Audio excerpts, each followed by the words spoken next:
Hani ara çdo ditë dhe do mbroheni nga këto sëmundje mjaft të prapura.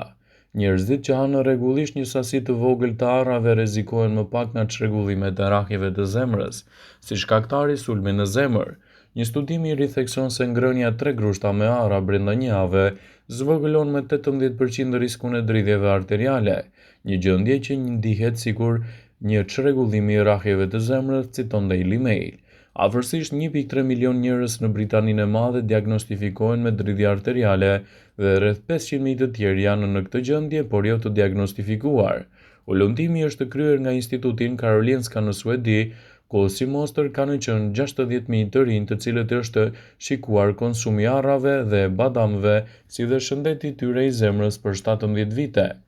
Nga aty ka dalë se konsumi i tyre është i lidhur ngushtë me riskun më të vogël për zhvillimin e sëmundjeve në zemër dhe sulmi në zemër, krahasuar edhe me personat që nuk i konsumojnë ato.